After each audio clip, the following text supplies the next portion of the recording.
Hey Hey, James. nice to see Yeah. you. So what are you thinking now? What's your thoughts about 19 now after you've been tasting them in bottle and what do you Yeah. think? Well, it's always interesting to taste back again in bottle and to taste in mass because there was quite a lot of people that came to taste now in the past 2 months. Hmm. I think it confirms what the feeling that we had about the 19s during premiere. Uh, for us, the 19 is the last vintage in Bordeaux that we can sum up. Like in the old days, we can sum up almost in a word, or in 2 words. Because 18, 16, 2020, 2021, you can't sum up these vintages in 2 words. The season was so up and down and so complicated that Yeah. for me, these are multi-vintages. 2019 is a very coherent vintage, clearly marked by dry conditions and by sun. That these for me are clearly the two markers of the vintage. Almost no rain. The winter is mild, so not a real winter in our lexicon. Spring is early. The soil kind of warms up quickly, so we have this early bud break. Good indication for something quite promising already in spring. Clearly, with a little bit of frost risk that we manage quite well. Nothing, to do with the frost risk that was in 2021. And then I think the only month that was not totally marked by sun and dry conditions was May, funny enough. And except that, pretty much the whole year was in these dry and very sunny conditions. There was some heat peaks, but I wouldn't say that's the main character of the 19th season. But And what about the rain in July, the end of July, those 2 days? we, we got very little. Oh, really? Yeah. I don't have the numbers here, but I think left bank got much more. Uh, Um, it was quite localized. We had some rain, and it was the rain that broke the second heat wave of July. We had one yeah. one small heat wave in June and a second heat wave in July. Honestly, this rain was clearly welcome. It Yeah. refreshed everything. The vines were after this cycle of the second peak of a heat wave. But I can't tell you. I think we tend to exaggerate sometime here in Bordeaux and saying that rain that saved. No, I Yeah, think that's true. A lot of people the, said that. the water You're so stress was right. already installed very early on, and that rain didn't change. It gave maybe a quick relief to the vines, but they came back immediately into water stress because directly Yeah. August continued to be dry, September continued to be dry with a little rain here and there, but mostly dry. And for us, the first big rain was actually on the last day of harvest. We finished harvest the last boucher in Grand Village for Grand Village and for Perrières, and that Uh-huh. was October 4th, the same day that Baptiste and Julie's third daughter came to life, joined us. How So it was an cool. important day for us. And that night it started raining, and then the winter that followed was extremely raining, but the whole season was really dry. And I think I don't like to use the term saved because I don't think there was nothing to save in 19. It was Yeah. great. It was Yeah. extremely great vintage. But what made it that is that the vines were under water stress from spring early on. Okay. And what happens there? They feel the stress early on. They limit the size of the canopy because they're lacking the water and nutrition to develop a big canopy. And at the same time, they send roots quite deep because they want to go look for water. And they pretty much prepare themselves for a tough season. So when June and July and August arrive, the vines are already fit. They are slim, they are in shape, and they're ready for this marathon that they have to run until harvest. Which is Interesting. I like that. Yeah. And it's pretty much the opposite of what we've seen in 16, 18, 2020. Those vines in those years, they started, in a very easygoing, a Yeah. lot of Lots water, of a lot of rain. nutrition. They Yeah. became quite obese.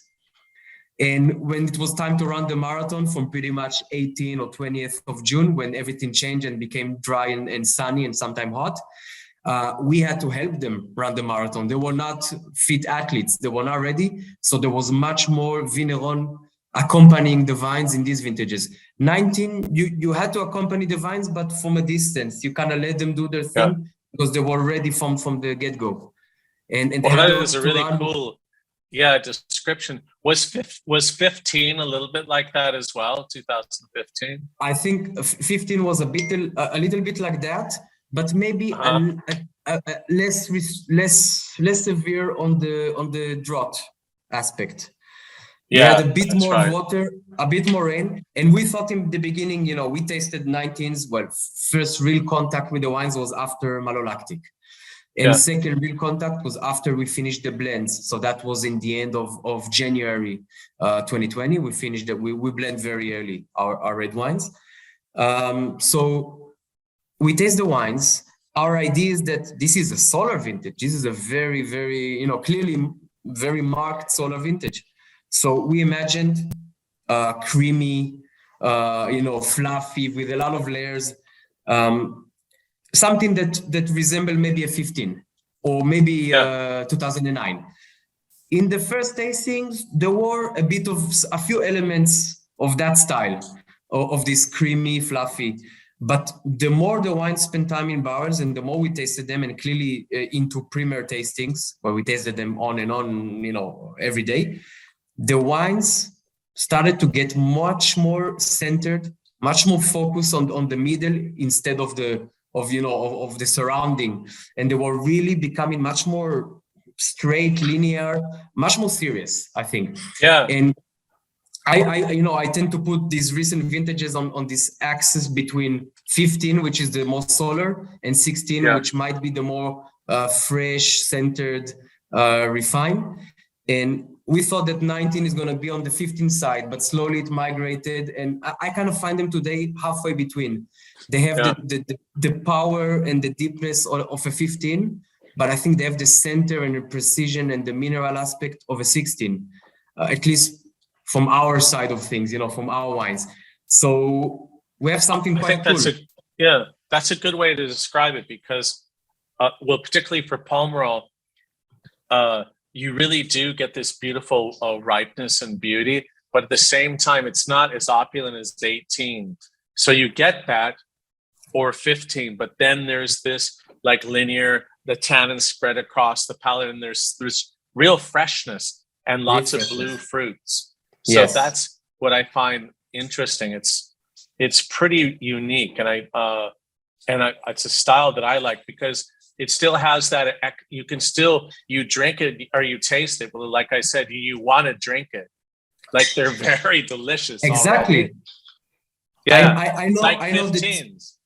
I know that you love the 18s. I remember what we've discussed and what you wrote. I love the 18s, but for me, the 18s, the first approach, the first tastings was highly confusing because 18s, they come from a season that went, up and down, up and down. Yeah, crazy. A few days of rain, then a few days of heat, then a few days of drought. And it's a multi-vintage, and the wines needed much more time to get into something more coherent. And I think the greater wines of 18s are still working on it because they have so much things to put together. So they need time. 19s being very deep and very, very, a lot of substance, and you have everything you need.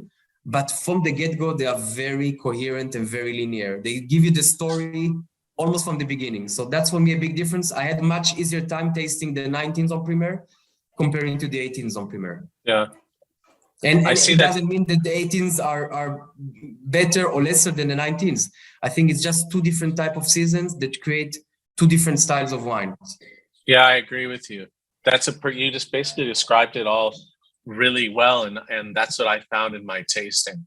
So maybe I have a slight preference for 19 because they're more approachable now, but I don't even know if my ratings are going to show that. But that's just my impression as a wine lover. But we're having good problems today. We live in a succession of amazing vintages in Bordeaux. It's been crazy. And I'm gonna say something that I don't know if anybody else said so far. I hope we have some amazing 2021s, and people No said, one okay, said that yet. people are saying, oh, finally again a vintage that it's that's gonna be difficult for Bordeaux. Honestly, it was a very challenging vintage, but all the recent vintages were challenging and still great. Yeah. 18 and 2020 were very, very difficult in the vineyard.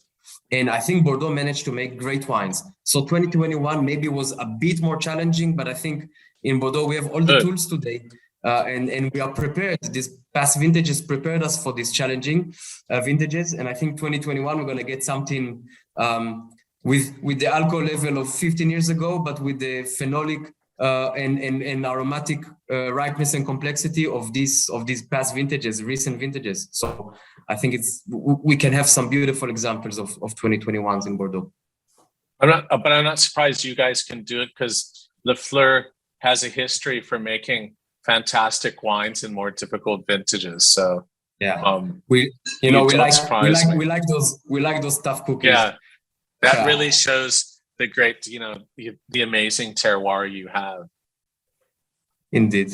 And I think the work, because I think if you don't work, but this Guinados says about 2021, it's not a vintage of concepts. You don't come to 2021 and say, I want to do an elegant wine, I want to do a powerful wine, I want to do a natural wine, whatever. It's a work vintage. You work. Yeah. If you work hard, you're going to make a great 2021, but you have to work. You have to be in the vineyard all the time. So I can imagine. I think that's pretty clear for us. Amazing. Well, do you want to try the Grand Village first?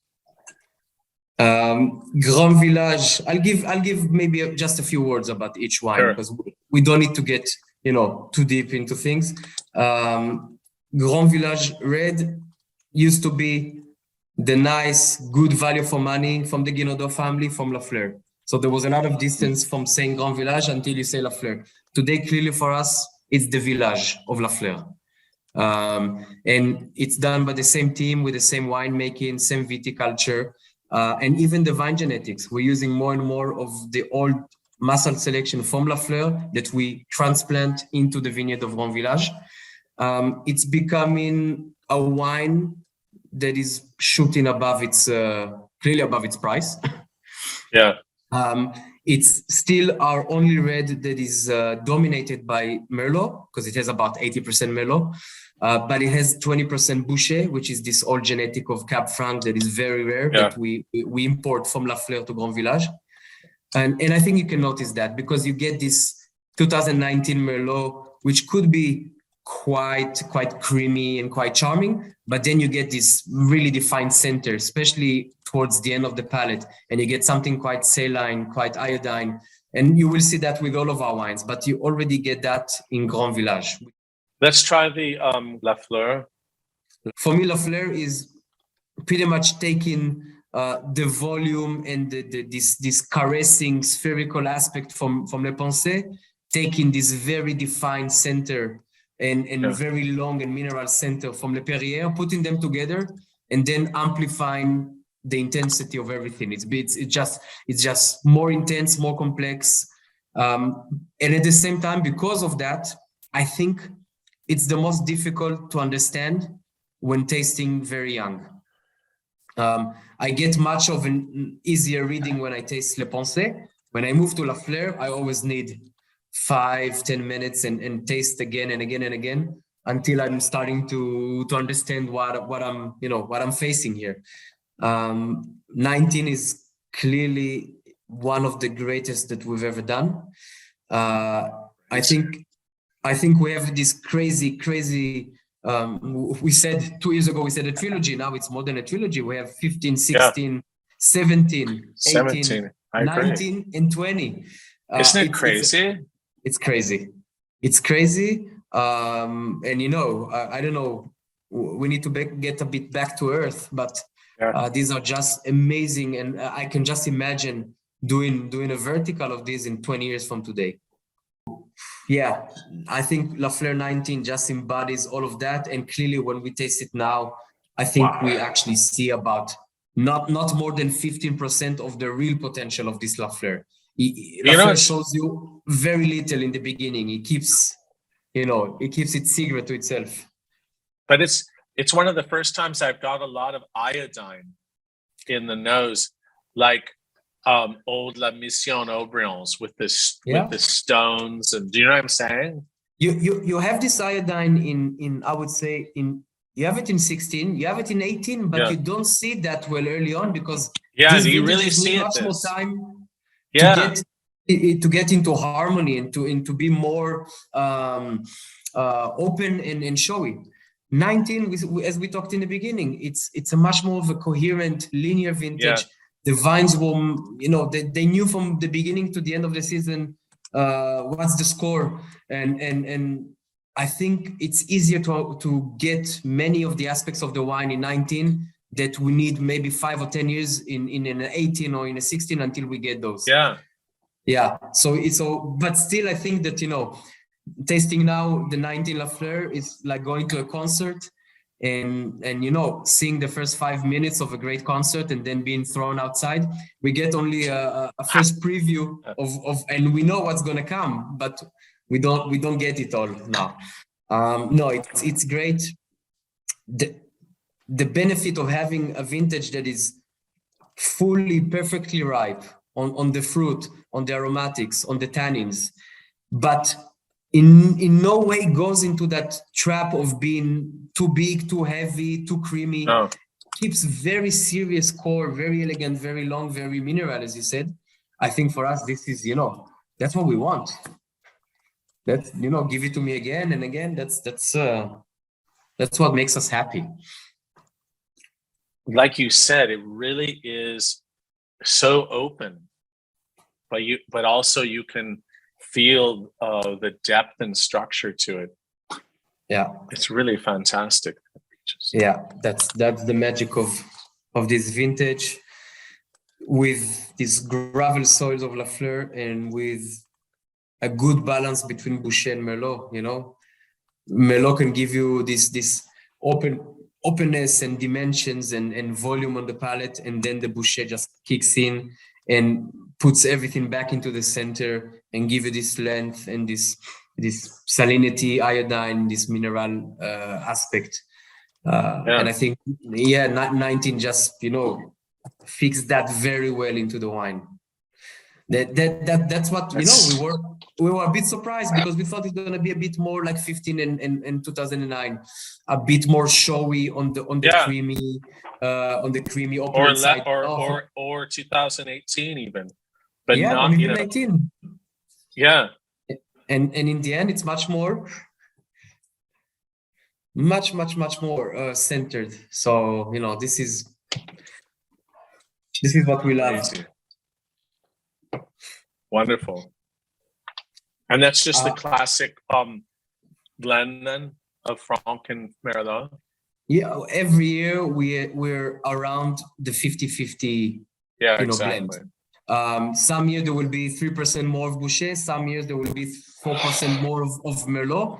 We pretty much copy the vineyard, how the vineyard is planted. So in the end, it only depends if the Merlot had smaller berries that year comparing to Bouschet. So maybe Bouschet will get a few more percentage in the blend because it has bigger berries. But in most years, it's the opposite. Bouschet, has smaller berries, but we have a bit more of Bouschet in the vineyard. So it really depends on the year, but we're always flirting around the 50-50 blend. We really like this wedding of half Merlot, half Bouschet. Okay, listen, I have to go because I have a 5 o'clock meeting, but thank you so much for the tasting. And that Lafleur is really phenomenal. It's and I don't remember one having that, so early on, that sort of open character of stones and iodine, and at the same time you get that, and then it just takes you down with incredible structures. So it's crazy. Every year you're just making just incredible wines. So thanks again, and best to Baptiste and the whole family. They're just, you guys are like the best. So thank you, James, and I hope to see you soon here. Yeah, this summer. Yeah, we need to go. Okay, mon ami, merci. Cheers. Bye bye. Félicitations, merci.